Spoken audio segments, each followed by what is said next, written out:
On parle beaucoup dans le langage commun des familles d'artistes, mais dans ce cycle que nous inaugurons, nous allons plutôt parler et convier des amis. Et ce soir, pas des moindres, car nous convions une cinéaste et une actrice qui ont façonné ensemble leur trajectoire avec 3 films splendides où nous allons projeter des extraits. Je reconnais dans la salle énormément de visages, alors je ferai bref pour présenter Hors Champ, je pense que vous me connaissez. Il s'agit d'une initiative que Mathieu Morel et moi-même avons mis en place il y a maintenant 8 ans, alors étudiant en cinéma, pour dialoguer avec celles et ceux qui le font, actrices, acteurs, cinéastes, une activité qui s'est élargie à la photographie et à l'art contemporain, mais toujours avec la même idée, poser des questions en tant que jeunes artistes, des questions que l'on se pose sur le parcours, la méthode, les inspirations. Aujourd'hui, Mathieu et moi ne sommes plus étudiants, nous sommes jeunes cinéastes et avons la chance de continuer à nous nourrir de la parole de tous ces artistes qui acceptent de se prêter au jeu de ces dialogues dans les plus belles salles de la capitale. En plus, il paraît que les fauteuils sont neufs, ils ont l'air très confortables. En 2020, au sortir du Covid, nous découvrons les films et les livres de Fabienne Berthaud et sommes bouleversés. Nous y retrouvons à la fois des utopies et des philosophies qui nous passionnent, récits d'émancipation, marginaux, trajectoires existentialistes où les personnages reprennent leur vie en main pour accéder, coûte que coûte, au bonheur, à une vie choisie. Et ce mot-là, le choix, je trouve qu'il correspond bien à la filmographie de Fabienne Berthaud, comme éveil, réveil, dont nous parlerons dès le début de ce dialogue. Émerveillés par ces films, nous la convions pour une masterclass virtuelle, étant donné que les salles de cinéma étaient encore fermées, inaccessibles au public. Et immédiatement, en plus de se trouver passionnante, cette rencontre a fait naître en nous des sentiments d'amitié très forts. Quelques mois plus tard, Mathieu et moi avons la chance de participer au tournage de son nouveau film, Tom. Pour ma part, en tant que script et photographe plateau, et Mathieu, acteur, sur un petit rôle. Nous avons donc pu observer au plus près la cinéaste en action, et ce tournage résonne encore aujourd'hui comme une utopie. Fabienne Berthaud est une cinéaste du cœur et de l'esprit, du cœur pour l'amour qu'elle porte à ses acteurs, quelle que soit leur notoriété et présence d'avant ou d'arrière-plan sur son film, et le respect envers son équipe. Comme dans ses films précédents, il s'agissait de suivre des individus dont le récit et les mouvements allaient prendre place au beau milieu de la nature qui elle-même était filmée comme personnage. Au plus près d'elle, sur le plateau, je l'observais travailler et je m'imaginais le tournage de ses précédents films, notamment ceux donc avec Diane Kruger. La singularité de ce dispositif, 2 caméras, une sur son épaule et l'autre sur celle de Nathalie Durand, sa directrice de la photographie, peu voire aucune lumière artificielle, un rythme soutenu, une place à l'improvisation et à l'imprévu, un animal qui passe, la caméra qui tourne immédiatement, un action avant même le ça tourne, presque jamais de coupé finalement. Je me suis dit que c'était le cinéma que je voulais faire, le cinéma du moment, de l'instant, le cinéma physique, de l'intensité, du corps face à l'environnement, des trajectoires autres. Un cinéma qui a été incarné à 3 reprises donc par Diane Kruger, que nous convions ce soir à venir partager le récit et le souvenir de ses expériences. Diane Kruger qu'on ne présente plus, qui a travaillé avec Quentin Tarantino, Agnieszka Holland, Andrew Nicole, Gabriele Muccino, Alice Winocourt, Faye Sakin, Robert Zemeckis ou encore David Cronenberg récemment. Et ça, c'est juste pour ne citer que. Je pense que Diane Kruger saura nous signifier la singularité et les liens amicaux qui l'unissent à Fabienne Berthaud, et inversement. Alors je vous demande d'accueillir très chaleureusement ce duo magique de cinéma.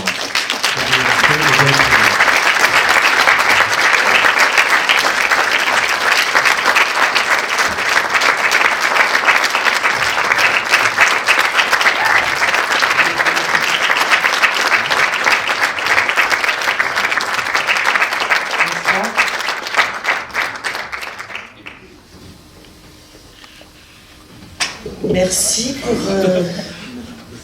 cette belle présentation.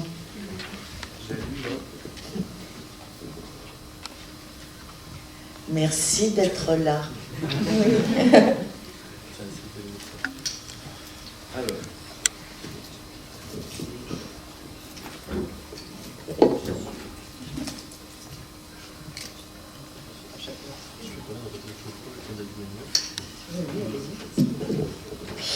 Pardon, j'ai du mal avec la technique, moi.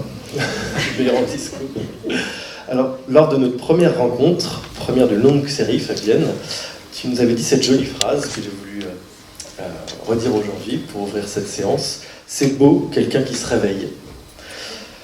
Et on se rendait compte qu'elle pouvait constituer, sinon le leitmotiv, le joint, la trajectoire de ta filmographie, des personnages féminins qui changent de vie, s'ouvrent à un monde plus grand, rencontrent le grand amour, et dans votre cas, la rencontre de vos 2 personnalités, Diane et Fabienne, vos 2 désirs, semble aussi constituer non pas un réveil, mais un éveil. Est-ce que vous pouvez revenir chacune sur votre rencontre, mais vraiment en termes de sentiments et d'alchimie, On verra après pour le contexte. Là, j'ai pas de micro. On s'est rencontrés sur un...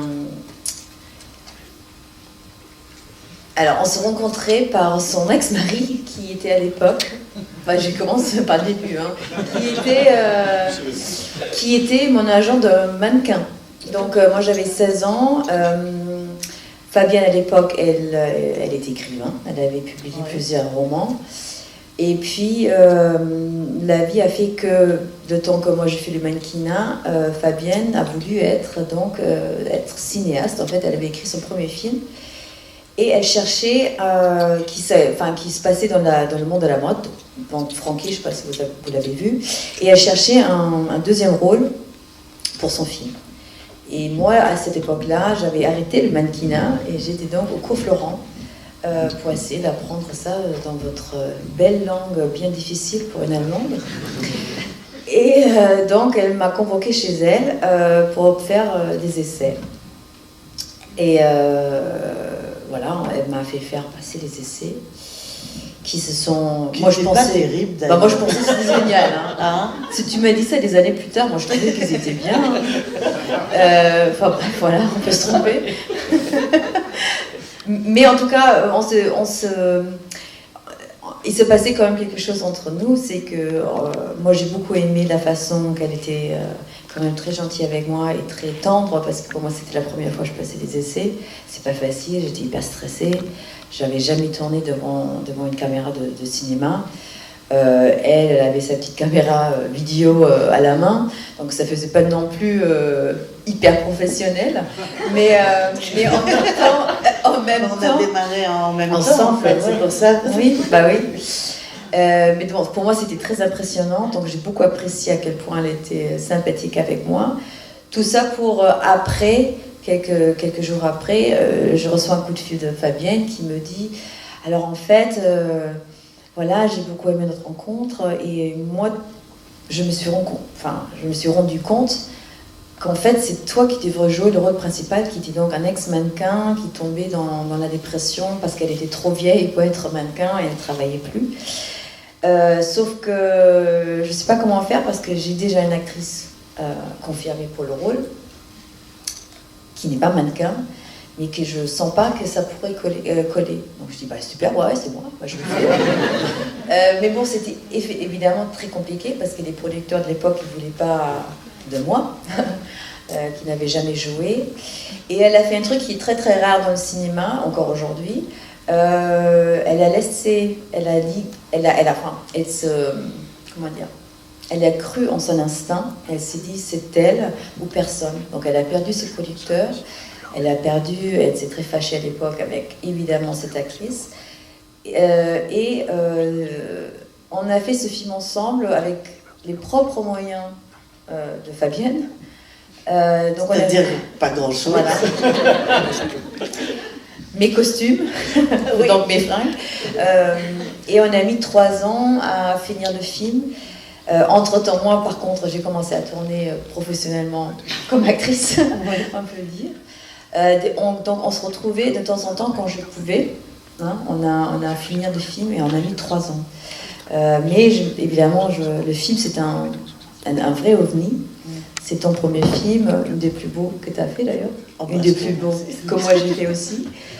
Et donc, moi, j'ai jamais oublié ça, forcément. Et même, je pense que on a créé, malgré nous-mêmes, notre petite famille de cinéma. La controversion. Alors, ça s'est pas du tout passé comme ça. Je plaisante. Non, mais voilà, c'est en fait, ce qui est merveilleux, c'est de croire en quelqu'un. Et je crois qu'elle a cru en moi autant que j'ai cru en elle.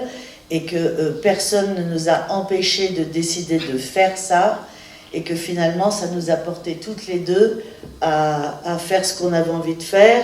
C'est Diane devenir actrice et moi réalisatrice.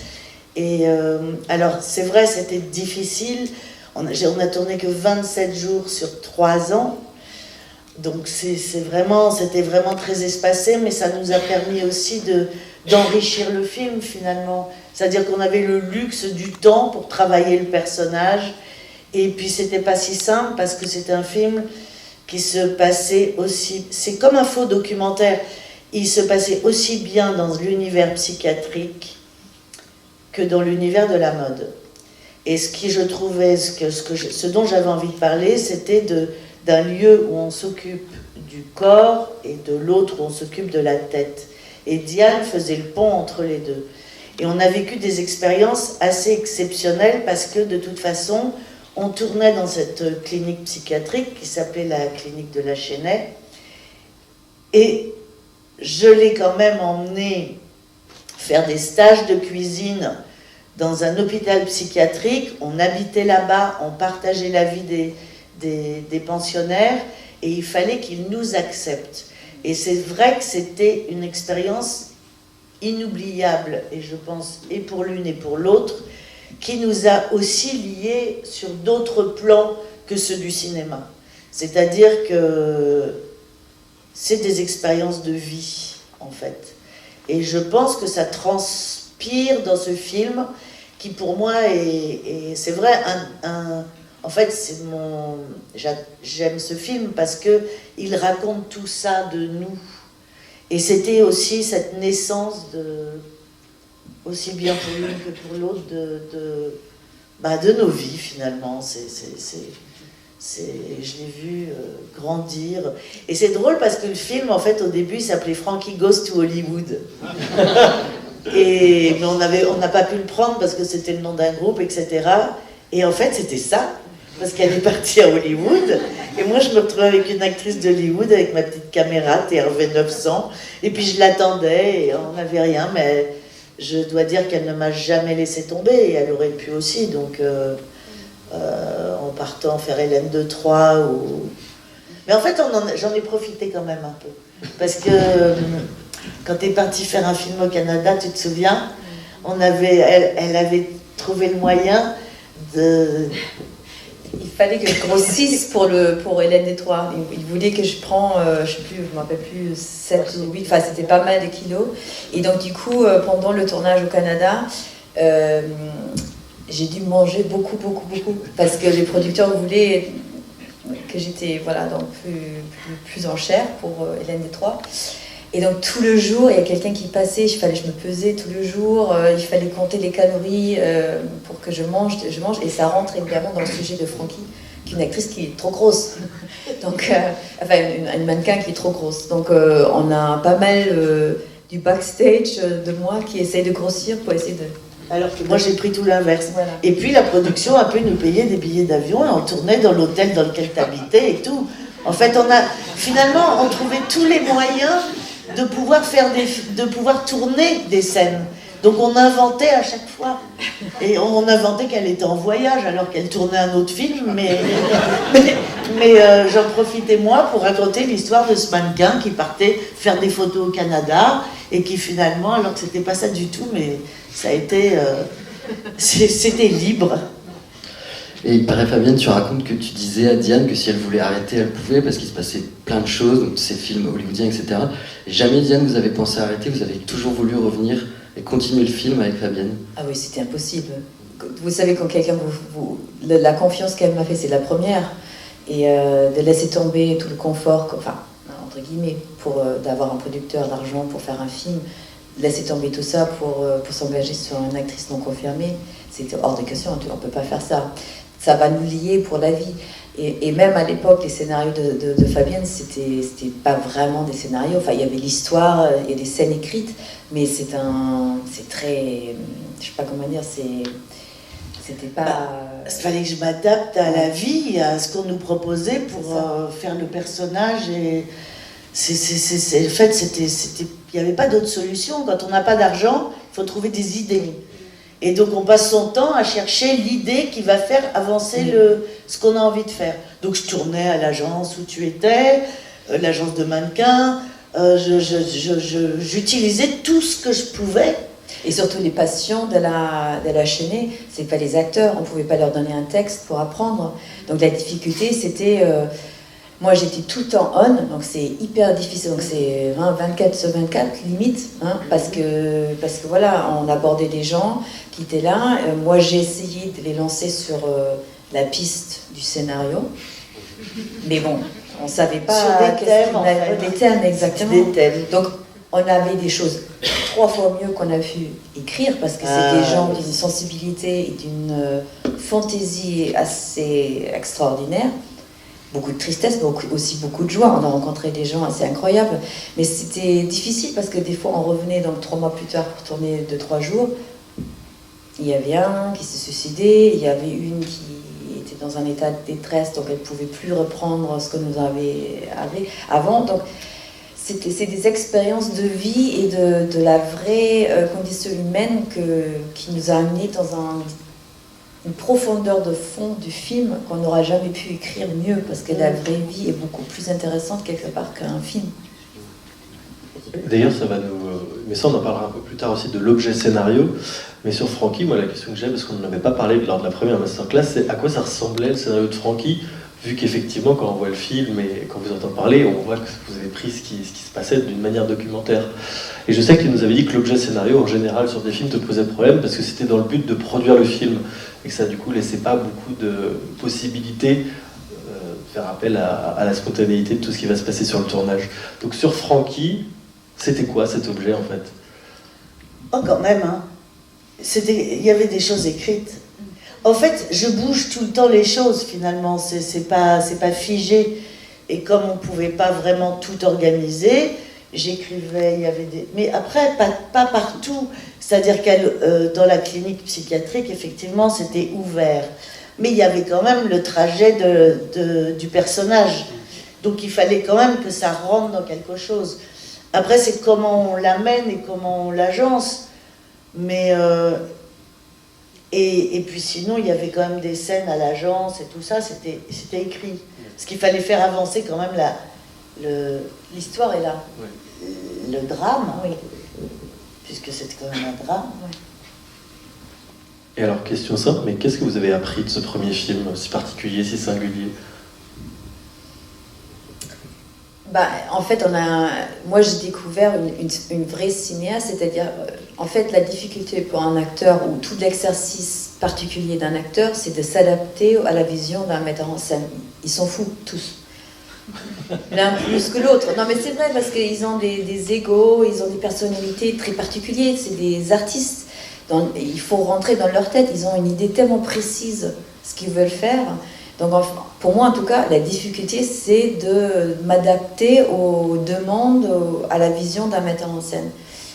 Avec Fabienne, c'est très particulier. Elle tourne c'est elle-même qui tient la caméra, donc tout est pratiquement elle qui cadre. C'est très rare. Normalement, on a le chef-op, il y a des caméras qui sont installées, des chants contre chants, c'est plus classique. Avec elle, c'est plus un style documentaire. Donc, il faut se tenir prête tout le temps. En fait, c'est très déroutant parce qu'on est tout le temps... On ne sait jamais, on peut faire une scène et elle voit un lapin qui passe par là, donc elle vous dit « Non, tiens, lève-toi, vas-y !» On l'avait Elle est en plein dans une scène et c'est « Putain, là, je vais dans le lapin !» Donc, c'est particulier. Mais c'est hyper intéressant. Moi, j'adore tourner avec elle. Des fois, on se frappe parce que je dis, putain, laisse-moi parler, laisse-moi finir la scène. Et elle regarde la voiture qui passe, donc c'est quand même déroutant, quoi. Mais en fait, elle va vraiment au fond de l'essentiel d'une scène. Enfin, elle a beaucoup évolué aussi depuis Francky. On a toutes les deux fait un chemin dans quelque chose de plus... Un peu plus structuré, oui, plus cadré. Mais ça reste, en tout cas la dernière fois que j'ai tourné avec elle dans Sky, ça reste ça, mais c'est des road movies, c'est-à-dire c'est peut-être un petit peu plus écrit. Déjà, il y a des acteurs. Mais il y avait une équipe, dis donc. Il y avait une équipe, c'est ça. Ouais, on avait quelqu'un pour le son et pour le maquillage et tout ça. Avant, c'était moi. C'est vrai. C'est vrai, donc ça a évolué, mais ça reste quand même, on fait une scène, 80% est écrit et le reste, on va voir ce qui se passe sur le moment. Donc c'est hyper intéressant, mais comme moi, maintenant, j'ai plus d'habitude, mais j'ai vu, par exemple, donc Norman Reedus et Lena Dunham, ils ne comprenaient pas, surtout les Américains qui sont très réglo, ils étaient complètement déroutés. Mais ça a vachement aidé au film aussi, ils n'ont jamais été aussi bons. Parce que c'est vrai, du coup, ils étaient obligés de vraiment être le personnage, quoi. Oui, c'est-à-dire qu'ils perdent la sécurité de ce qu'ils pensent, ce qu'ils vont savoir et ce qu'ils imaginent faire. C'est bien de jamais sécuriser. Mais même moi, je suis pas en sécurité. Parce qu'on est en danger, on ne sait pas trop, mais on cherche ensemble, tous ensemble. Et c'est ça que j'aime bien, c'est que on trouve les scènes ensemble, je pense. Oui, et c'est très particulier parce que surtout aux États-Unis, c'est pas du tout comme ça. Les acteurs et les metteurs en scène, c'est pas vraiment en collaboration, c'est vraiment le metteur en scène qui dit voilà, tu dis ça et là tu te places là. En France, c'est quand même différent, et en particulier avec Fabienne, c'est vraiment, on cherche ensemble, on essaye des trucs, c'est beaucoup moins de structure classique. Alors du coup, pour en revenir au début, pour en revenir à Francky, tu nous disais que tu préférais une mannequin qui a un potentiel d'actrice plutôt qu'une actrice qui jouerait au mannequin. Et du coup, alors, de quoi s'agit-il? C'est quoi exactement ce potentiel? Qu'est-ce que tu as vu chez Diane qui a fait qu'il fallait que ce soit elle qui joue dans ce film? Parce qu'un mannequin, c'est une drôle de chose. Non mais je veux dire, il y a quelque chose qui s'invente pas, ça fait faux quand on prend une actrice qui joue un mannequin, je trouve. En tout cas, pour celle que j'avais rencontrée, c'est difficile de croire. Il y a quand même sur le corps, je parle surtout particulièrement, il y a vraiment une silhouette, il y a vraiment... les actrices, c'est les critères de beauté qui sont pas les mêmes, je dirais peut-être, pour ranger quelqu'un dans la case mannequin. Et encore, toi, tu n'es pas trop mannequin. Je te remercie. Non, mais je comprends ce que tu veux dire, mais c'est-à-dire que la vie d'un mannequin qui travaille est très loin de l'image qu'on peut avoir d'un mannequin. Vous voyez ce que je veux dire? Les voyages, la solitude, c'est un vrai travail, la pression d'une certaine perfection qui vous est imposée, qui est très difficile à assumer, parce que ça n'existait pas et on est bien conscient, mais on essaie tellement d'apparaître dans le désir des autres, et quand on n'est pas dans ce monde-là, je pense que c'est très difficile à le jouer. D'ailleurs, même les films genre de Woody Allen, qui je ne sais plus comment ça s'appelle, qui parle du milieu de la mode, c'est une vision de la mode qui n'est pas très réaliste en fait. Je ne sais plus comment il s'appelle, le film en noir et blanc. Mais si, avec Charlize Theron. Comment? Celebrity. Ah oui, je ne l'ai pas vu. Zoolander, c'est une parodie de ce que c'est la mode en fait. Enfin, c'est pas du tout ça. Non, mais en plus, comme on était dans un côté documentaire, je pense que c'est très délicat de faire de la fiction là-dedans. C'est-à-dire que toutes les séances photos étaient des vraies séances photos. On les organisait de cette façon-là. Même si la scène, il y a une scène avec un photographe allemand qui est assez forte, assez violente finalement pour le mannequin. Et c'était un photographe. Et il savait, j'ai un peu manipulé, d'ailleurs tu m'en as voulu beaucoup. Ouais, c'est une seule fois qu'on s'est vraiment je t'en veux. Parce que je lui ai dit des choses et j'ai dit d'autres choses à Diane. Comme ça, parce que lui, il pensait qu'il allait faire des photos, un sujet photo, parce qu'il n'est pas acteur. Et Diane, elle devait jouer quelque chose et elle devait quitter la séance à un moment donné. Et elle lui donnait pas du tout ce qu'il voulait. Mais lui, il pensait qu'il allait avoir des belles photos avec Diane. Et il n'a rien eu. Et donc il s'énervait. Et tout ça fait que c'est un mélange de fiction et de documentaire, mais qui rend la scène crédible, vraiment, je trouve. Enfin, il me semble. Et surtout le film, c'était un peu comme ça, non? Je sais pas. Ah si, complètement. Je disais à Mathieu que ça tombe bien parce que vous avez un extrait qui n'est pas celui-là, mais d'un extrait de séance photo. Ça peut émerger dans le film. Enfin, on continue d'en parler. Paulina, si on peut le projeter. On doit s'en aller ou pas? Ah non. Non mais je veux dire... Bon, surtout...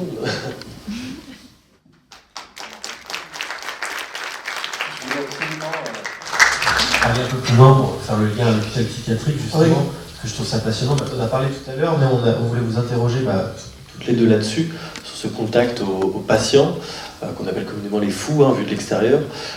Est-ce que ça a pu vous apporter mutuellement, en tant qu'actrice et en tant que cinéaste, de travailler avec des gens comme ça qui ont, on parlait d'insécurité, n'ont pas un contrôle total sur leur psyché et sur leur façon d'être et cet enfermement?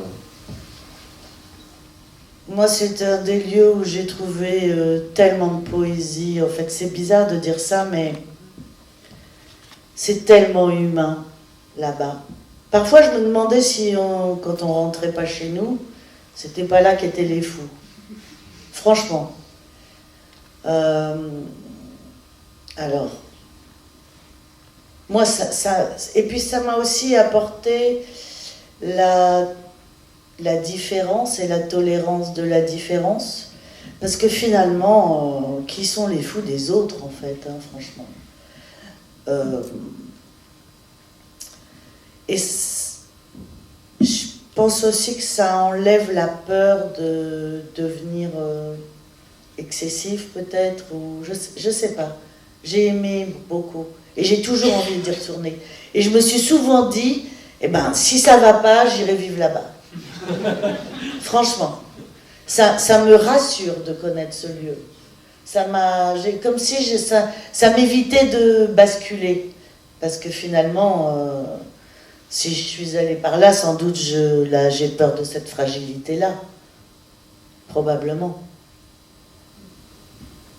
Et vous, Diane? Moi, un peu différent. Je pense ça m'a un peu mis les pendules à l'heure, dirais-je. Fabienne, elle a toujours été attirée par cet univers-là, parce que je pense que c'est très personnel pour elle, par sa famille, par des gens qu'elle connaît. Pour moi, c'était un lieu de grande souffrance humaine, en fait. Des gens qui n'arrivent plus à vivre dans les codes de notre société. Moi, ça m'a énormément touchée. Je crois même aujourd'hui, quand je repense, ça m'émeut beaucoup, parce que la souffrance, la vraie dépression, c'est quelque chose qui me touche beaucoup. Parce qu'il y avait des gens comme vous et moi, des gens qui sont des profs, qui n'arrivent plus à vivre, parce que c'est trop cruel, qui ont, je sais pas, chacun a des cas différents, mais le privilège de la vie, comme moi certainement en tout cas, a le plaisir de vivre, est tellement différent, parce qu'il y a la vraie souffrance humaine. Donc pour moi, ça reste un lieu, même s'il y a de la poésie, même s'il y a des moments de grande joie et la fantaisie, les gens sont extraordinaires, c'est des gens... mais moi, je retiens plus la souffrance. Moi, je ne voudrais pas vivre là-bas, non. C'est marrant parce que, j'y pense là, quand j'ai vu In the Fade, où je vois quand même une femme qui perd son mari et son fils dans un attentat, je ne sais pas si vous avez vu le film, mais regardez-le. Je me suis demandé si vous aviez pensé à votre personnage de Frankie, et en tout cas à cette expérience dans les hôpitaux psychiatriques pour aborder le rôle. En fait, vous avez raison, j'ai pensé à ça, mais aussi il y a un médecin là-bas, parce que moi, on m'avait demandé d'assister beaucoup à des sessions de groupe avec les psychiatres, des médecins traitants et tout ça. Parce que pour moi, je ne sais pas ce que c'est la dépression, la folie. Pourquoi on a une crise comme ça, comment on peut complètement perdre pied. Il m'avait expliqué qu'en fait, c'est comme une vase. Et la vase représente la vie et les failles, les problèmes. Le vase commence à craquer d'en bas. Et on encaisse, mais elle ne casse pas. On encaisse et en fait, un jour, et ça peut être rien, ça peut être, je ne sais pas, on n'arrive pas à l'heure au boulot et votre boss vous dit vous êtes viré ou c'est pas bien, qui fait que tout le vase brise. Et donc c'est ça qui est difficile et ça a tellement eu de sens pour moi, parce que comment on recolle de là-bas, on ne sait même plus qu'est-ce qui a fait la première faille, quoi. C'est pas la goutte d'eau qui fait déborder, Voilà. c'est la goutte d'eau qui fait exploser, quoi. C'est ça. Et pour moi, du coup, j'arrive à comprendre un peu pourquoi la souffrance, la dépression est tellement quelque chose qu'on arrive... Enfin, c'est très très difficile, voire impossible à recoller les morceaux. Donc, pour In the Fade, c'est ça, mais c'est encore au-delà de ça, parce que c'est les gens qui restent. Vous voyez ce que je veux dire, c'est comment on peut vivre avec la culpabilité, avec le simple fait de rester, comment vivre avec ça. Mais tout ça, oui, ça reste, oui. C'est le même monde, en tout cas.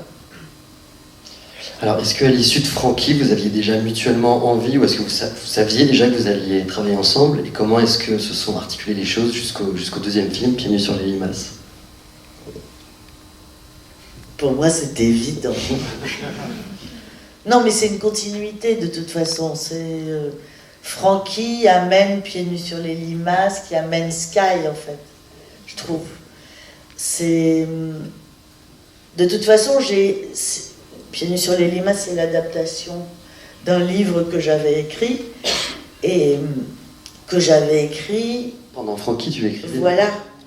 Et donc, évidemment, que j'avais envie de poursuivre. Mais...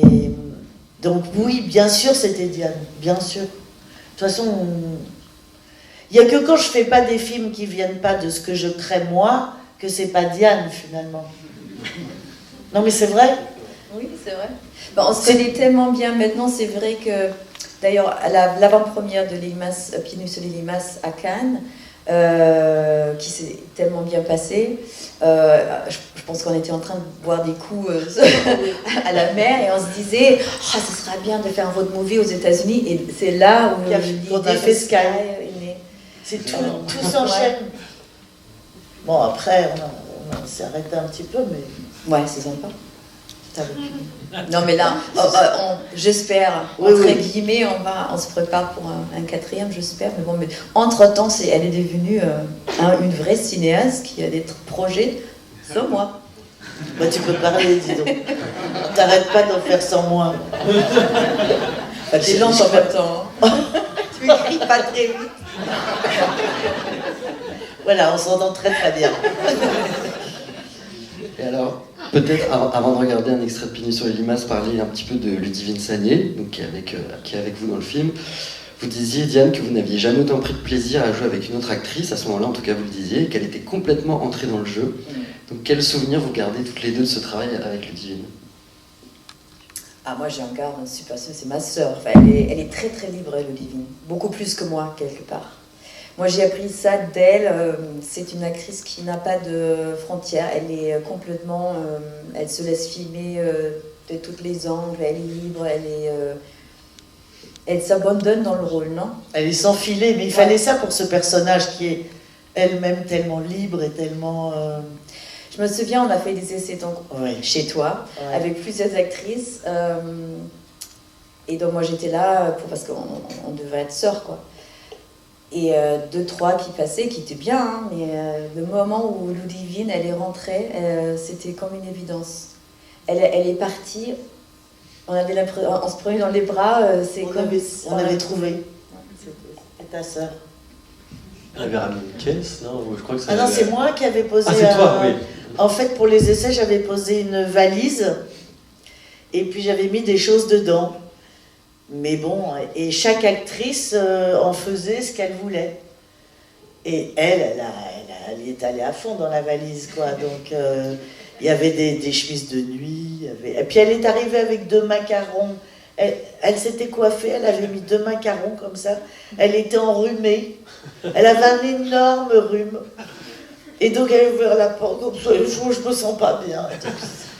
Et elle était vraiment... Je suis heureuse d'avoir rencontré cette Ludivine, vraiment. Bon, on va passer un extrait juste pour situer le film pour ceux qui ne l'auraient pas vu. C'est 2 sœurs, une qui vit à la campagne avec sa mère et qui est une marginale, je ne sais pas comment on pourrait dire. Mais c'est juste quelqu'un qui ne peut pas vivre en société, elle ne rentre pas dans les cases, et encore une qui ne rentre pas dans les cases finalement. Oui. Et donc leur mère meurt, et le personnage de Diane, qui travaille dans un bureau d'avocat, vient la voir et renoue avec elle. C'est pas tout de suite facile. Et d'ailleurs, les 2 extraits qu'on a choisis pour le film, c'est, on va dire, le changement qui s'opère dans votre personnage.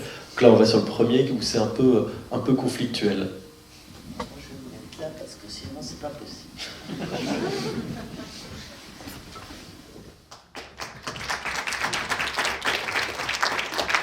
On avait que le droit d'un extrait de tant de minutes maximum, et c'est vrai qu'en fait sur ce film on aurait passé le film en entier à chaque fois.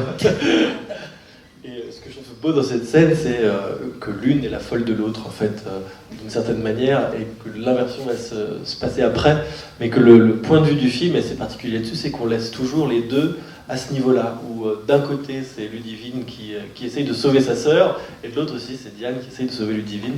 Alors comment on aborde ça en mise en scène, cette question du point de vue qui passe de l'une à l'autre, et qui même, sans être omniscient, voilà, est entre les deux, et en tant qu'actrice, sur ça, aborder l'autre personnage comme un fou, et puis changer soi-même. Je sais pas si c'est très clair.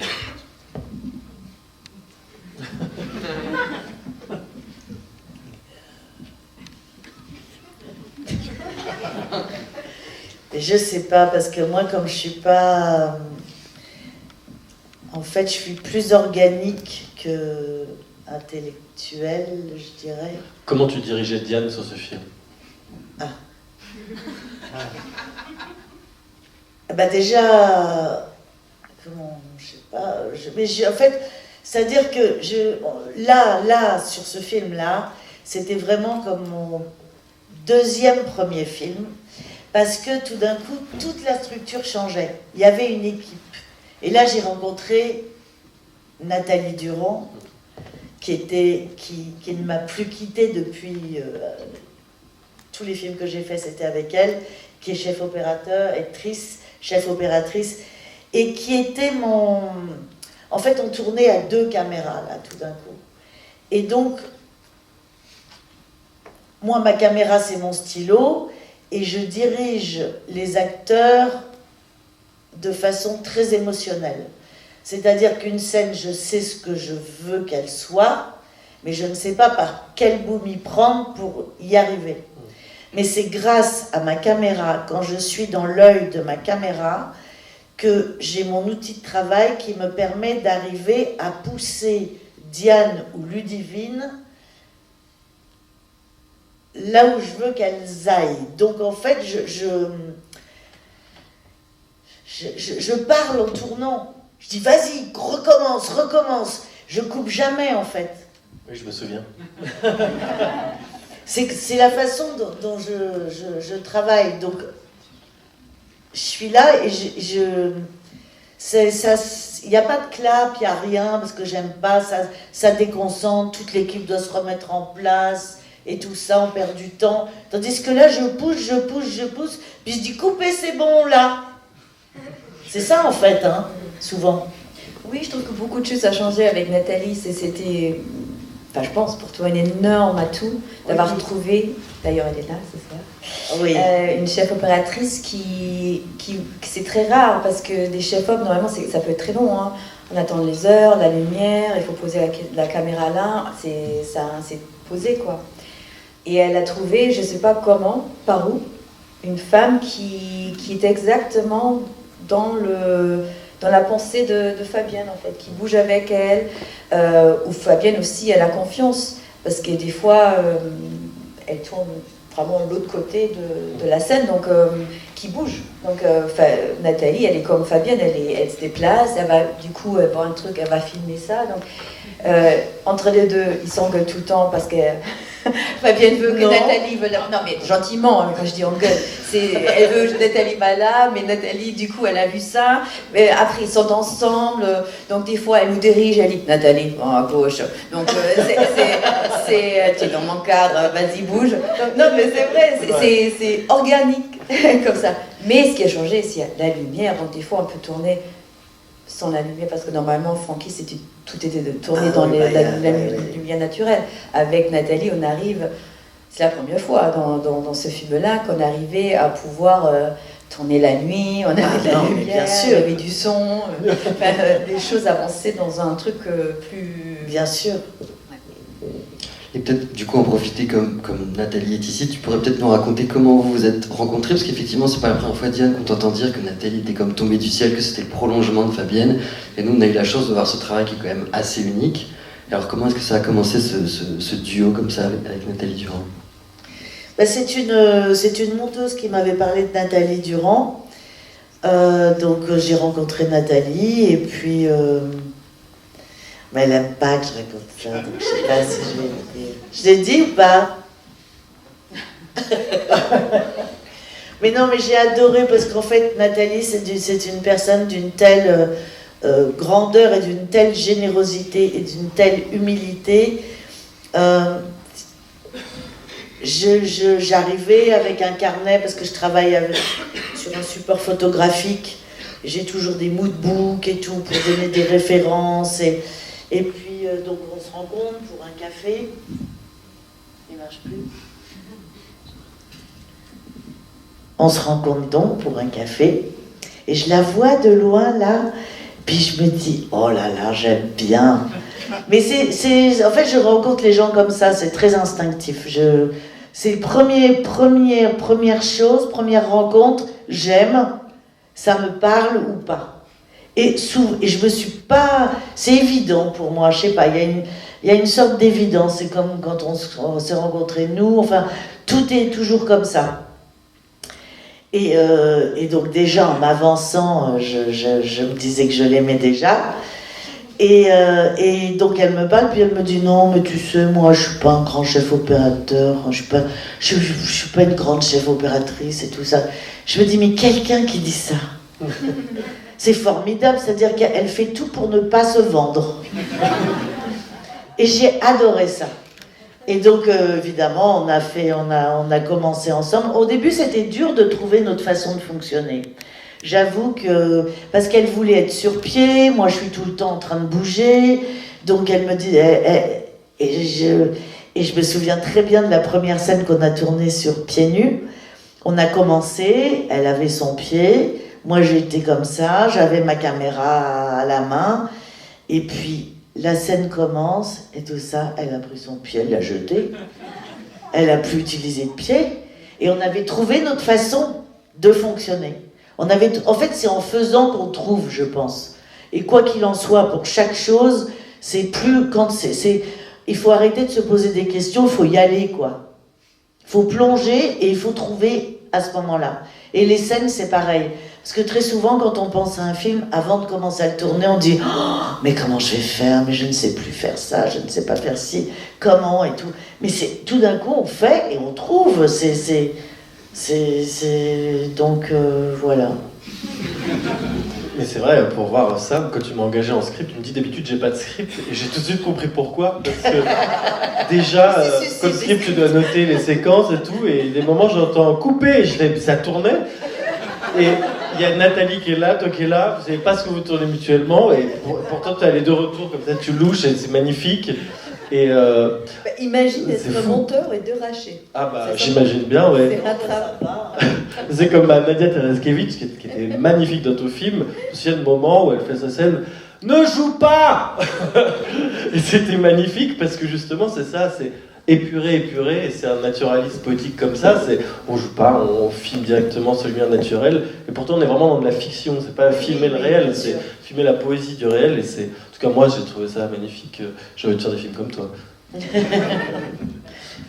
Et alors avant de passer un deuxième extrait, pour répondre à la question que je posais, comment on aborde un personnage qui va autant changer, qui prend sa sœur au début, pas comme une folle, mais vraiment comme une marginale, et qui petit à petit va trouver le bonheur en lâchant prise comme ça. Je sais pas, ça s'est fait pareil, c'est organique. En fait, je me rappelle quand j'ai vu le film, au début, j'étais un peu... pas fâchée, mais j'étais un petit peu blessée parce que je me dis, tu me vois comme ça, tu trouves que je suis tellement droite et voilà. Parce que t'es allemande, hein.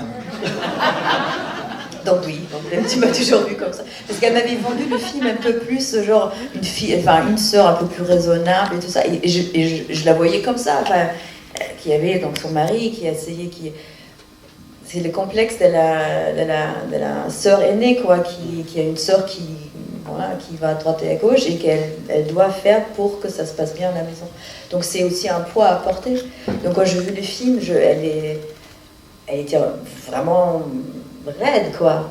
Donc moi j'étais un peu, mais attends, tu me vois comme ça, c'est terrible et tout. Mais après, évidemment, le film est ça, mais moi j'aime ça, mais quelque part, je dis toujours ça, dans tous les films que je fais avec Fabienne, je joue un peu elle.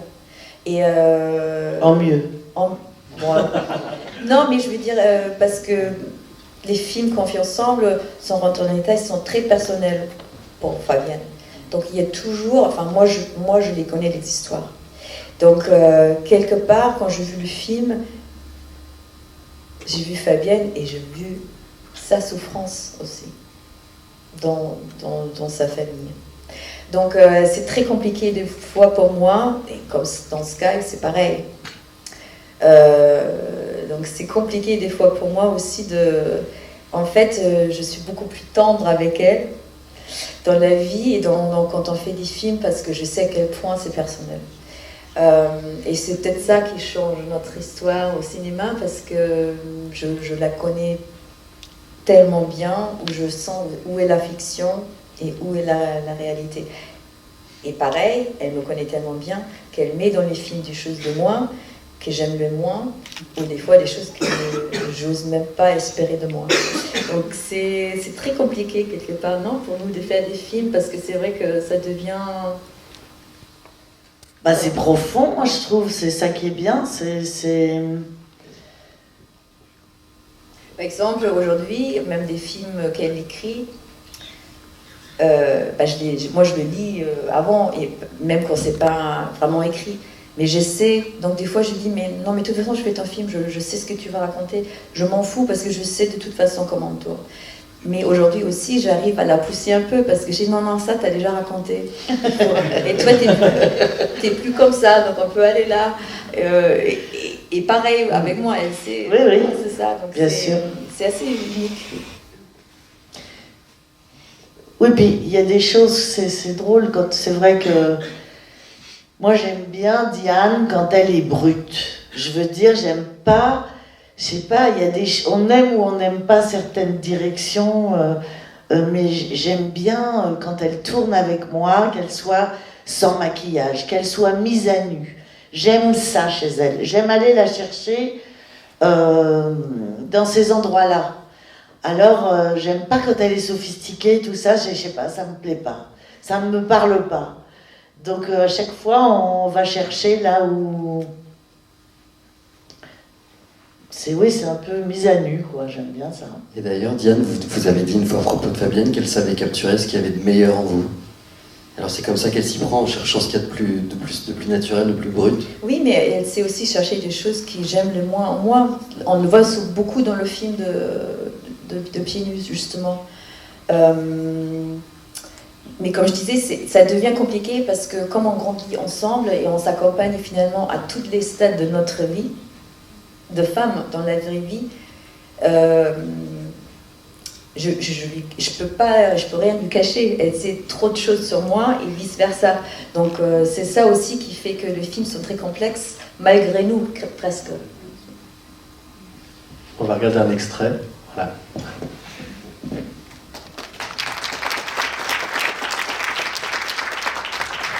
C'est difficile de choisir un deuxième extrait du film, parce qu'il y en avait plein, mais j'ai vraiment choisi celui-là parce que je voulais parler de John Cassavetes, qui est une de tes plus grandes inspirations.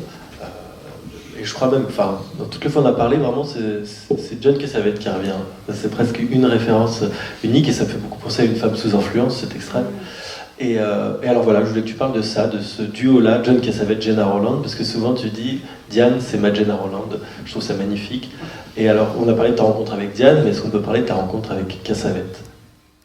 Ah, mais je crois que c'est lui qui m'a donné envie de faire du cinéma et qui me donne la liberté d'en faire sans suivre de règles, en fait. Parce que ce qui est beau chez Cassavetes, c'est la façon dont il s'occupe des acteurs, en fait. Je regarde, à chaque fois que je fais un film, je regarde les films de Cassavetes avant de commencer un film, de tourner un film. parce que ça me donne cette liberté qu'il avait. Et c'est vrai que c'est ma Gina Roland. Non, mais parce que j'ai envie de la rendre... Il aimait profondément Gina Roland, je pense. Il avait envie de la sublimer, de la rendre...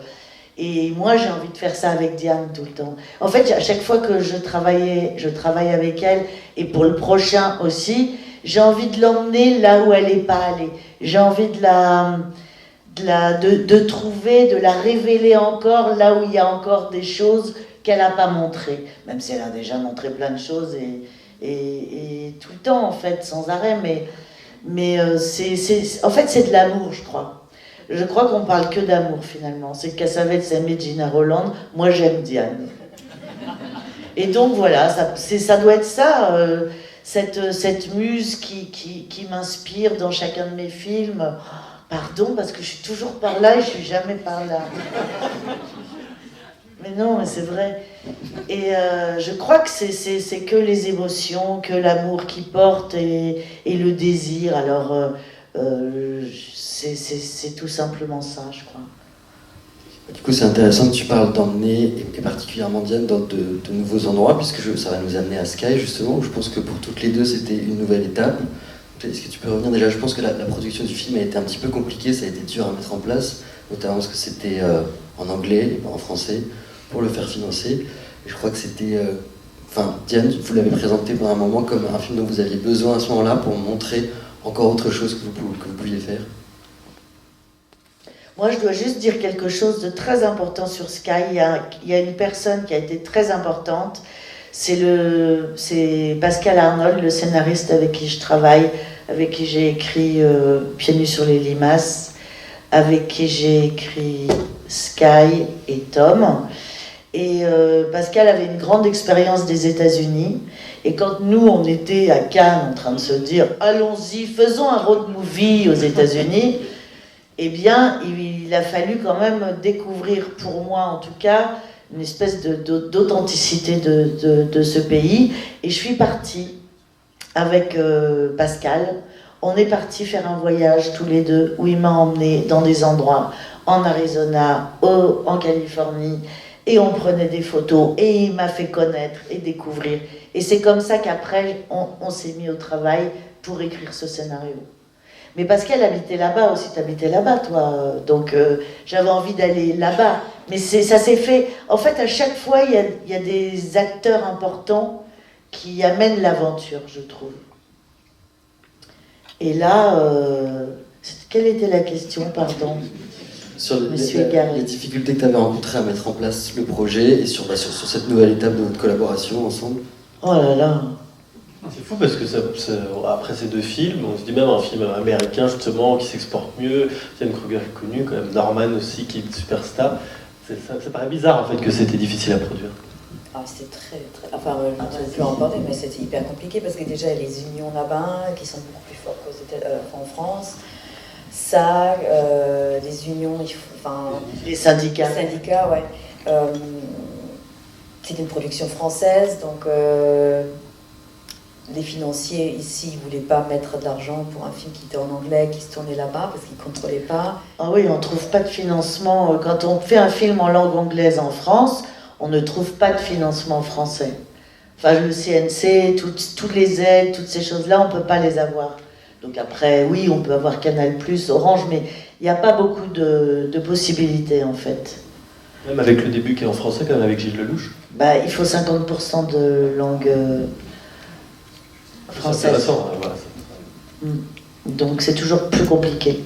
Et aux États-Unis, j'étais française, donc c'était aussi compliqué. En fait, c'est pas si simple. Travail, tout est... Ouais, c'était pas compliqué. Puis alors, surtout ma façon de travailler, parce que on nous dit ah non, c'est de telle heure à telle heure. Les États-Unis, c'est hyper. Les syndicats, c'est 8 heures, après c'est 1h30 de plus, si c'est 1 heure de dépassement, c'est beaucoup plus réglo qu'ici. Ouais. Mais on n'a pas fait ça du tout. Non, mais en fait, parce que tu n'avais eu pas assez d'argent, tu es passé au-dessous. Oui, on avait peu d'argent. Mais il fallait trouver les techniciens qui acceptaient aussi de travailler comme ça. Finalement, il y avait beaucoup de Français qui sont venus. Nathalie, de toute façon. Non. Il y avait, c'est tout. Tout le reste, souviens-toi, Addison et tout ça. Ça y est, en discussion privée. Non, l'équipe était... Mais par contre, l'équipe était formidable et ils ont compris, en fait. Mais on tournait pas à New York non plus, on tournait dans le désert, on tournait sur les routes, donc du coup, il suffisait que tout d'un coup, c'était magnifique. On disait, bon, stop, on arrête les voitures, on fait un plan, allez hop, va courir là-bas. On faisait des plans et tout ça, c'était bien. Tourner à Las Vegas dans des casinos sans équipe qui peut Oh, mon arrêter Dieu. une machine, qui peut contrôler les foules qui étaient là pour jouer. Non mais c'était une folie. Hein. Et après tourner avec Norman qui est quand même très très très connu aux États-Unis et qui se balade en cow-boy dans un casino. On tourne. Non mais c'était là. Il y avait même des machines à sous avec sa tête. Ouais. Il fallait le voir. Oui, parce que parlons de Norman, quand même, tu ne le connaissais pas. C'est ça qui est drôle, Non. alors que c'était une superstar, déjà, il y avait le jeu de Walking Dead, et c'est en allant dans un supermarché pour faire tes courses, tu vois un magazine où il y a Norman Reedus et tu lui dis « Ah oui, je devrais lui proposer le film ». Sauf que c'était déjà une énorme star et qui t'a dit oui, en fait. Oui, mais je croyais que j'étais chanteur. Je croyais que c'était une rockstar. Et je cherchais, parce que j'avais un autre acteur qui finalement a été pris pour jouer dans un film de Tarantino pendant 7 mois, Damian Bichir. Et donc, tout d'un coup, je me retrouve à chercher ce rôle de Diego. Et puis, effectivement, dans un supermarché, je vois une couverture de magazine et je me dis « Oh, mais c'est lui, Diego !» J'étais sûre, c'était lui. Et donc, voilà, je t'en ai parlé. Je le trouvais pas mal. Il faut savoir que maintenant vous êtes ensemble et que vous avez eu un enfant. Oui, grâce à ce film. c'est génial. C'est ça qui est beau quand même. Ah ben c'est ça qui est exceptionnel, Oui. le duo, tu lui as même amené son mari. Je veux bien tourner avec elle. J'ai hâte de savoir ce qui se passe le prochain.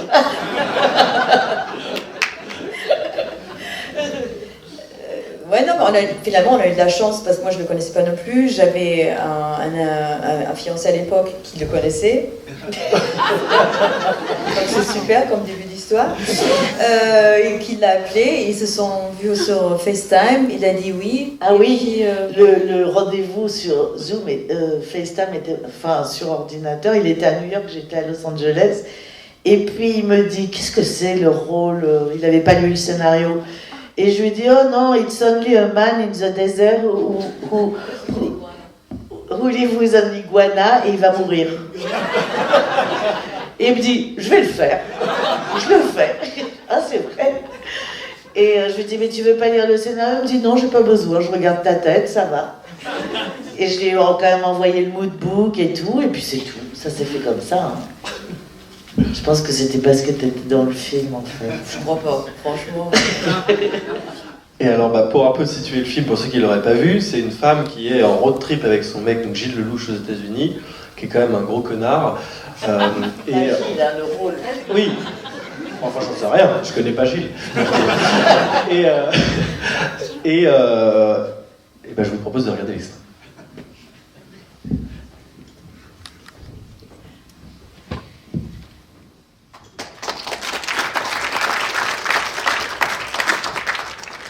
Ah, le choix.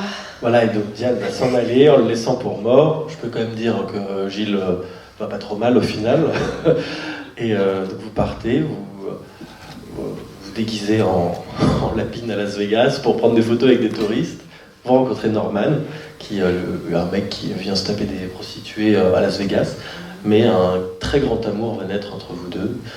Et voilà, alors on a parlé de cette merveille qui s'est passée sur le tournage et qui vous a uni à Norman. Justement, j'aimerais aborder ça. C'est comment ensuite, vous, la relation s'est faite en tant qu'actrice avec Norman et comment cet amour est né. Je vous demande pas de détails personnels, mais est-ce qu'il est né aussi avec le jeu et avec l'interaction que vous avez eue en jouant avec lui? En fait, c'est ce qui était de mieux, il était hyper disponible. Il était d'abord surpris d'avoir deux nanas qui se connaissaient aussi bien, qui parlaient tout en français, donc ils ne comprenaient pas un mot. Donc je traduisais sans arrêt. Donc, de toute façon, il était obligé de se coller à moi parce que sinon il ne comprenait rien ce qui se passait sur le plateau. Après, quand il a senti la complicité que nous on avait, et aussi avec Nathalie, des trios qu'on formait et qu'on tenait vraiment le film, en fait, il s'est complètement abandonné à toi, non, à ta manière de travailler.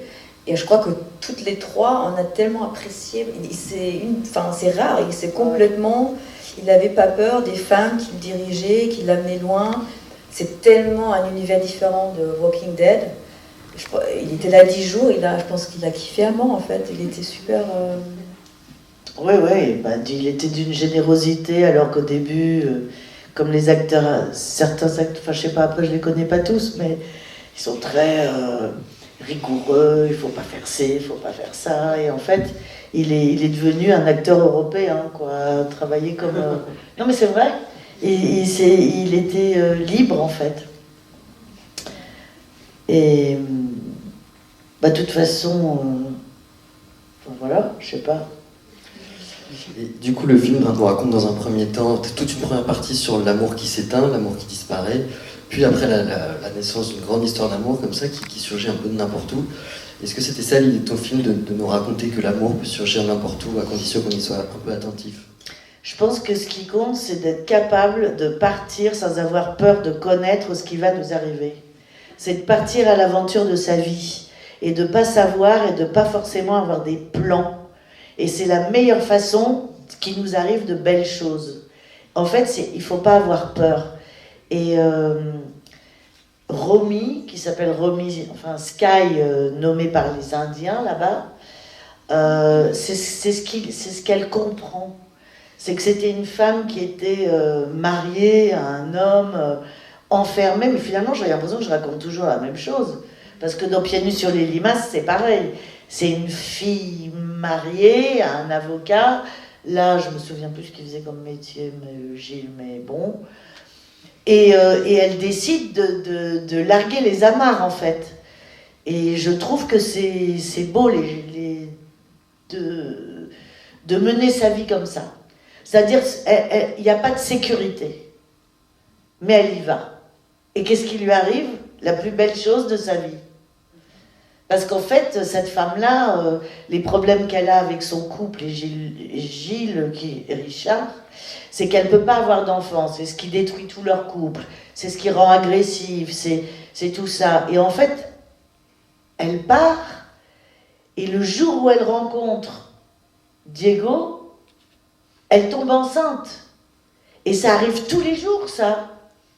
Enfin, je veux dire, il faut croire à ça. Il faut croire à son destin, il faut croire à ses rêves, il faut oser. Et il faut oser se tromper aussi. Mais il faut y aller. En fait, il faut mener sa vie sans avoir peur. C'est essentiel, je pense. Sinon, on ne fait rien. C'est beau quelqu'un qui se réveille. Pardon? C'est beau quelqu'un qui se réveille. Oui. Non, c'est toi. Est-ce qu'il y a des questions dans la salle? Parce que nous, on en a encore quelques-unes et après on va arrêter, mais passons un peu la parole au public. Moi, c'est une toute petite question. Mais, Il n'y a pas de petites questions. oui, est-ce que le personnage de Romy, vous l'avez appelé par rapport à Romy Schneider ou pas du tout? Si, ok. complètement. Merci. C'est aussi ma Romy Schneider.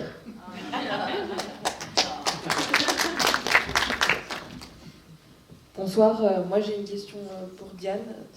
J'admire beaucoup ta carrière et j'avais une question parce que j'ai vu le film Vision là récemment. Qu'est-ce qui t'a donné envie d'accepter ce rôle-là?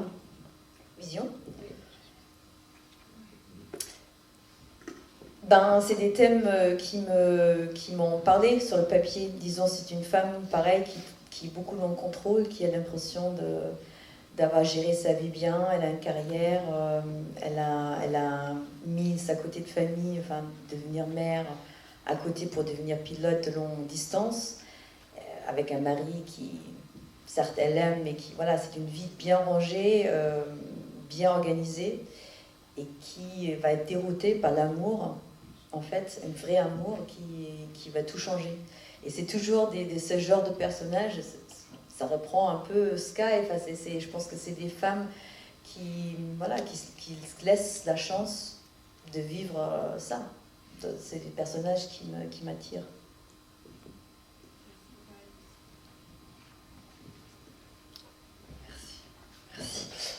Bonjour. C'est une question qui s'adresse à vous deux, en fait. C'est donc d'abord du point de vue du réalisateur. Qu'est-ce que vous cherchez principalement chez un acteur quand vous faites des castings et des repérages pour un film? Et donc du point de vue de l'acteur, si vous pouviez donner un conseil à un début de carrière, comment par exemple vous prépariez au tout début pour les auditions, etc. Enfin, le jeu, voilà. Merci.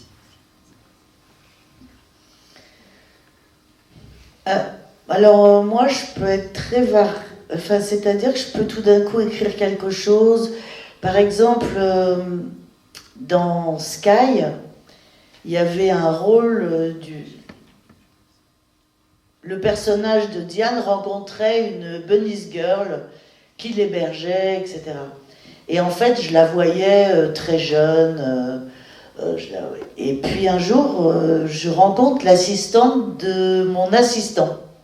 Non, la copine de mon premier assistant, qui était une femme de 60 ans. Et tout d'un coup, je dis, mais c'est génial. Et ben, c'est elle que j'ai prise. Donc, en fait, il n'y a pas de... C'est comme le reste, finalement. C'est désirer travailler avec quelqu'un et considérer qu'il peut amener telle chose au personnage. Et parfois, c'est moins cliché quand on change d'avis que de ce qu'on s'est imaginé. Parce que c'est attendu de voir une bunny's girl de 25 ans, très jolie et tout. Mais une bunny's girl de 60 ans, ça raconte autre chose. Et du coup, je me mets à réécrire. Et je transforme le personnage parce que je trouve que ça enrichit le film. Et je pense sincèrement que pour un acteur, quand il n'est pas choisi, il faut surtout pas qu'il se remette forcément en question. C'est juste qu'il ne correspond pas à ce que le réalisateur a dans la tête. C'est pas qu'il n'a pas été bon. Il y a parfois des gens qui ratent un peu leurs essais, mais qui ont une personnalité qui intéresse davantage pour le film et le personnage qu'on cherche. Mais c'est pas toujours lié à une performance d'acteur pour les essais. C'est très dur, les essais. Oui, là, c'est ce que je vais dire, en fait. Il n'y a rien de plus ingrat que des essais, en fait. Bon, j'en fais plus aujourd'hui, mais j'ai un souvenir de ça très terrible. Et le meilleur conseil que je donnerais, c'est d'y aller en humilité, c'est-à-dire d'apprendre le texte. En fait, la grande difficulté, c'est d'être pas stressé et d'essayer de faire quelque chose qu'on s'est imaginé, il faut le faire comment. Le plus ouvert, enfin déjà le plus libre que tu peux être avec ton texte, juste tu connais le texte, mais après laisse-toi diriger.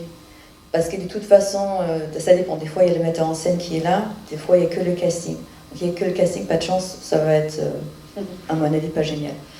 Mais s'il n'y a que le casting, en fait, fais la première prise, comment toi t'imagines le rôle c'est. Et après, laisse-toi diriger et tu peux proposer complètement autre chose. Je pense que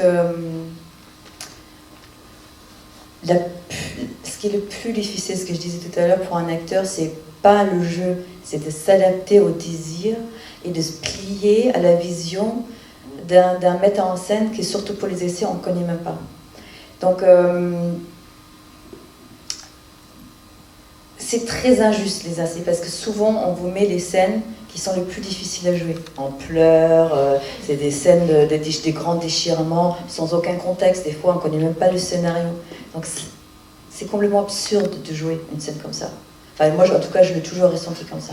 J'ai fait des trucs, des monologues d'une page avec un metteur en scène qui est au téléphone, qui regarde ses messages. C'est ingrat, c'est tellement injuste. Mais je pense qu'avec plus de recul aujourd'hui, je me dis, souvent je laissais mon ego, en fait, de m'empêcher moi d'avoir le rôle. Les plus belles essais que j'ai fait, par exemple pour Tarantino, c'est que j'étais sûre que j'étais le rôle, en fait. J'ai appris mon texte, j'étais libre, je le jouais comme si... Enfin, c'était avec Tarantino en même temps, donc il joue. Mais je le fais comme si c'était impossible et qu'il peut prendre quelqu'un d'autre, avec une assurance de ça. Mais après, quand il m'a dirigée, il a pu voir qu'en fait, je peux aller aussi là s'il veut. Et c'est ça, je pense, les essais, ça sert à ça. Parce que disait Fabienne, pour elle, j'ai pas passé des bonnes essais. Pour moi, oui. Mais elle pensait que c'était pas bon, mais elle a pu voir que j'étais capable. Où je pouvais t'emmener. C'est ça. Et c'est difficile avec un casting s'il n'y a pas le metteur en scène, parce qu'il n'est pas là à sentir ton âme, tu vois. C'est très agréable. Donc bonne chance. Mais non, c'est ça, il faut... Oui, puis il faut, je pense que ce qui est aussi très important, c'est de savoir intégrer les directions pour se... En fait, il faut de la pâte à modeler un peu, qu'on puisse... C'est vrai, il faut intégrer soit, je sais pas, des petites choses. Après, moi, je sais pas bien diriger, je dis toujours recommence. C'est rassurant quand tu commences. Être acteur, dire non, recommence. Mais je dis pas pourquoi. Ça, c'est d'ailleurs une question que moi j'en voulais poser, parce que vous avez joué parmi les plus grands films de ces dernières années. J'ai noté mes préférés, Agnieszka Holland, Coping Beethoven, Denis Arcand, L'Âge des Ténèbres, Tarantino, Glorious Bastards, ou Jaco van der Meyde, Mr. Nobody. Moi, je l'avais formulé comme ça, la question, c'est comment... qu'est-ce que ça fait de revenir chez Fabienne après Tarantino?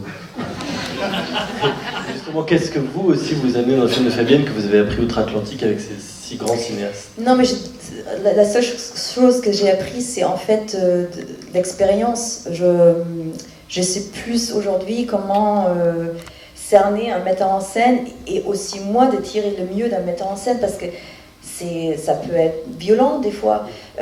Agnieszka Holland, par exemple, souvent on n'est pas pris pour les bonnes raisons. Pas en France forcément, mais aux États-Unis, on est pris parce que vous valez tant d'argent au box-office, ou parce que si on vous prend vous, on aura l'argent de l'Allemagne qui va dans un film. Donc c'est pour l'ego, il faut des fois se mettre dans sa place. En fait, avant même les fautes que je faisais, je voulais être aimée par toute l'équipe, par les autres acteurs. Voilà, j'ai toutes les peaux. Où est-ce que je veux dire? Mais en fait, c'est avec l'expérience, en fait, aujourd'hui, je m'en fous si on m'aime sur un plateau. Évidemment, je préfère. Mais c'est ce qui compte, c'est ce qui est à la pellicule. Donc non, je suis désolée, mais aujourd'hui, je ne vais pas pouvoir dépasser 2 heures parce que je sais demain matin, je dois faire cette scène. Donc oui, tu n'es pas contente avec moi parce que ça veut dire X, hein, mais je ne peux pas. En fait, aujourd'hui, j'estime que toute l'équipe est dans le même bateau. On est là pour faire ce qu'il y a sur la pellicule. Donc, je ne peux pas être à la fête, non, je ne peux pas, je suis désolée. Je n'ai plus peur aujourd'hui de dire j'ai besoin de plus de temps de me préparer. Il y a un truc qui me rend fou, par exemple, sur un grand plateau, des fois on a besoin de s'isoler, enfin moi en tout cas, pour me concentrer sur un truc. Et souvent, on a des assistants sur un plateau qui sont là pour savoir où sont les acteurs, pour les appeler quand le plateau est prêt. Ça me rend dingue, je me mets dans un coin et j'ai un truc qui est là, qui est derrière, qui est là. Je peux devenir dingue. C'est vrai. Parce que ça m'empêche de faire mon travail, en fait. Donc j'estime, en fait, chacun dans un plateau pour que la sauce prenne est à sa place. Moi, je dois être prête, je suis préparée, je connais mon texte. Quand le plateau est prêt, je suis prête. Et quand je ne suis pas prête, il y a le vrai échange avec le metteur en scène en disant j'arrive pas, j'ai besoin de plus de temps. Parce qu'on essaie de faire la même chose. Tout ce qui se passe autour, c'est secondaire. C'est à eux de s'adapter, parce que ce qui compte, c'est le plateau. Et c'est pas facile à gérer. J'arrive plus aujourd'hui avec l'expérience, mais c'est là la vraie difficulté en fait. Et voilà. Donc les conseils, c'est ça. Enfin, au début, on est tellement stressé, on est tellement contente qu'on a eu le boulot, qu'on est là. Des fois, on s'enferme parce que je sais pas, on n'a pas vraiment appris le texte, ou on l'a tellement appris qu'on n'arrive pas à jouer autre chose. Non, mais c'est ça. Ouais. Mais c'est ça. Et le metteur en scène, c'est toujours, pour moi, c'est toujours lui, le Dieu.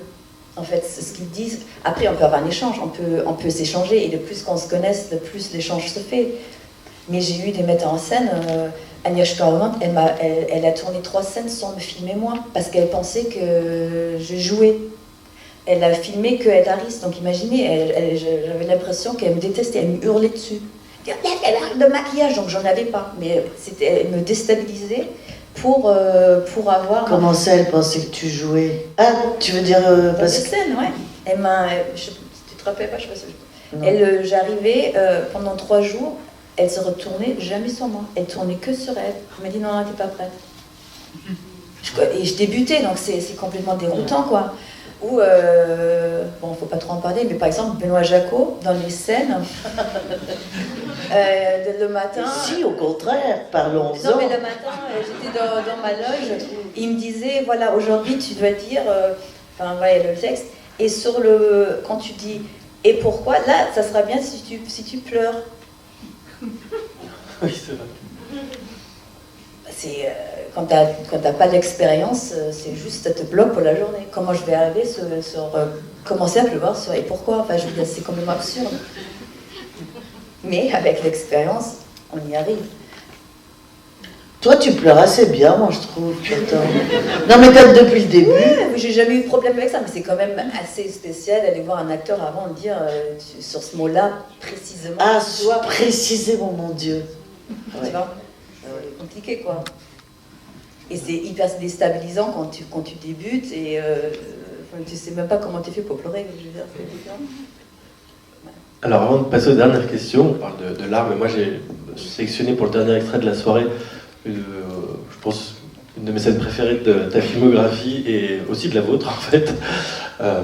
Donc voilà, passons là, c'est 2 séquences. Je crois pas que c'est sous-titré malheureusement. C'est en mandarin.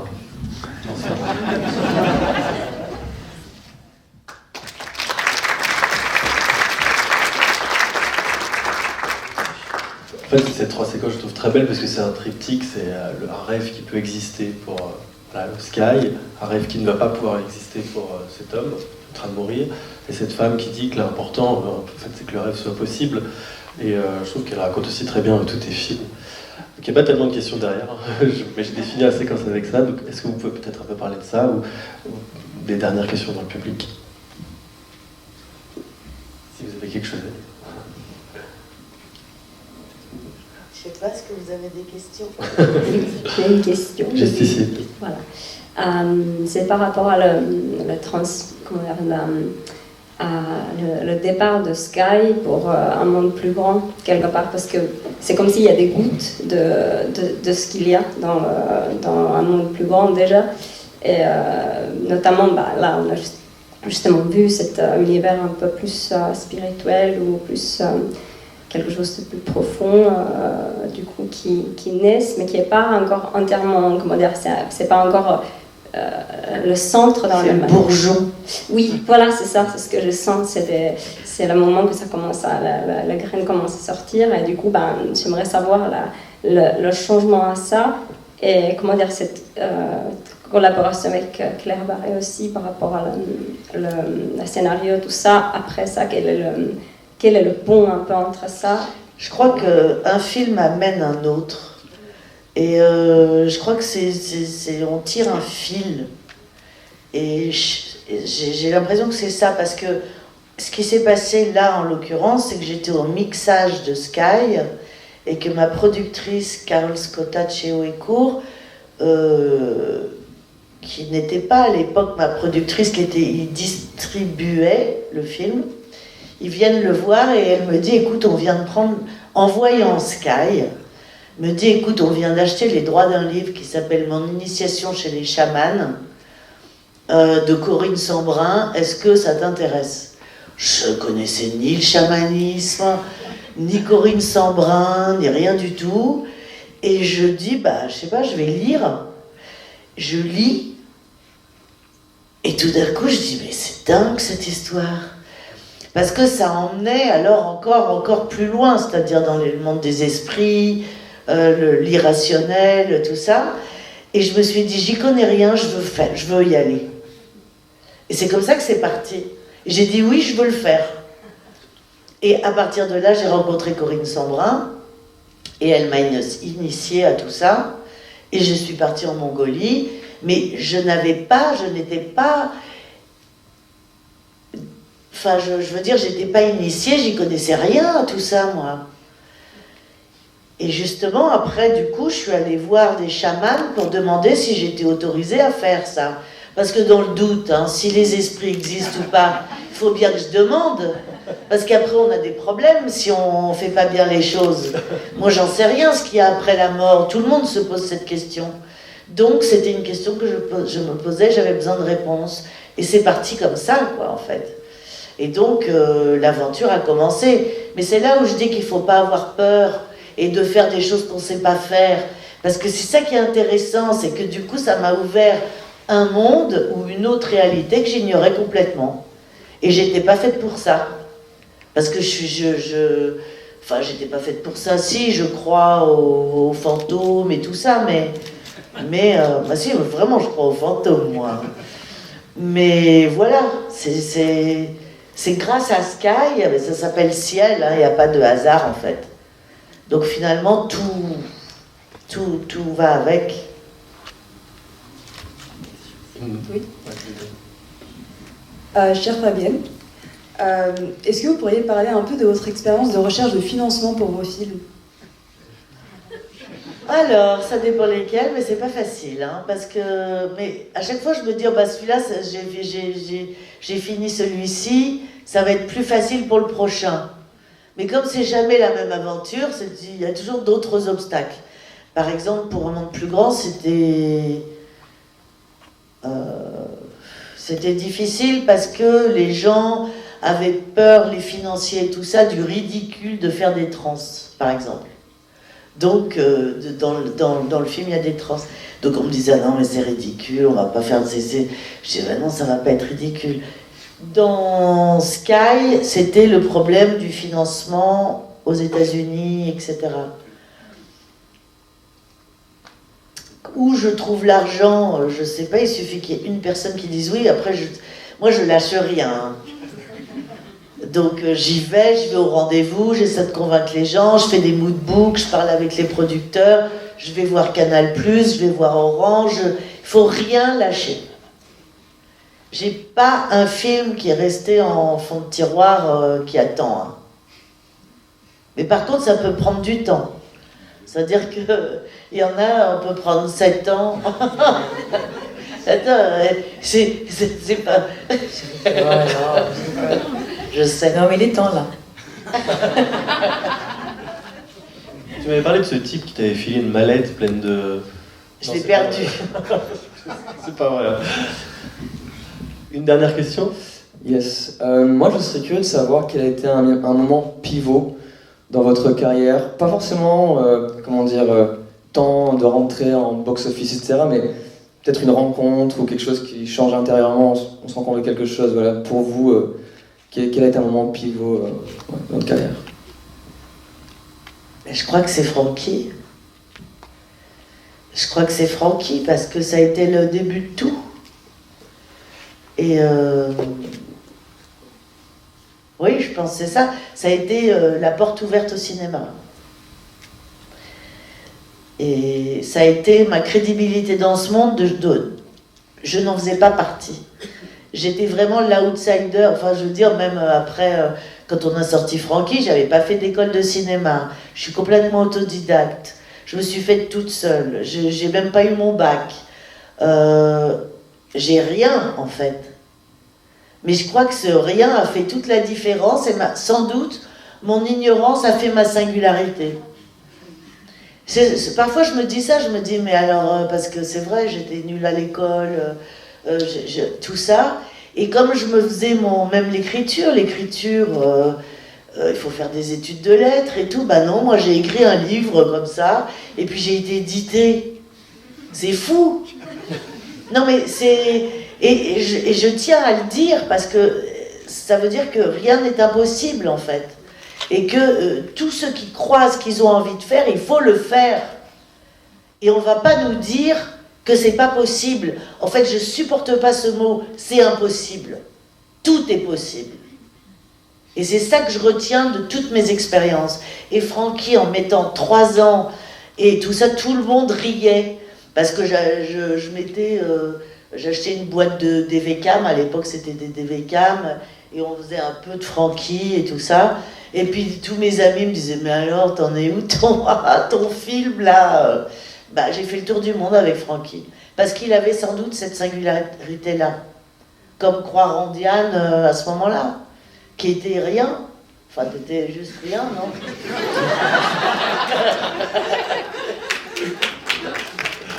Non, mais... Ben, on a envie de souhaiter au monde entier de trouver pour l'une une Fabienne Berthaud et pour l'autre une Diane Kruger. Et, une dernière question, oui. Par rapport à Diane, est-ce que tu as eu un moment pareil de carrière qui a pivoté, où tu as eu l'impression qu'il allait y avoir plus grand après ou pas? Non, bah c'est Francky, hein. C'est la première qui m'a dit oui. En fait, il suffit de dire, bah non, je suis en tournage, que d'autres gens ont envie de tourner avec toi. C'est ça. C'est con, mais c'est comme ça. Et surtout, on fera qu'une fois un premier film. Et même si Francky est pas sorti comme mon premier film, il y a 2 films qui sont sortis avant, parce qu'on a mis 3 ans à le finir.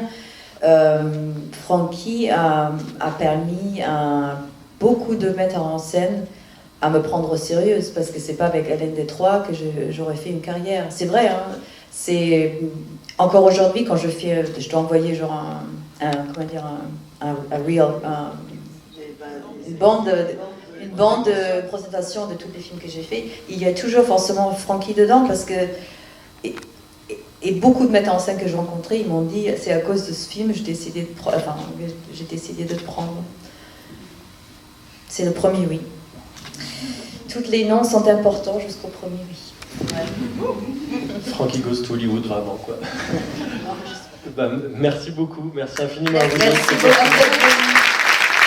Super, je vous remercie pour une petite photo.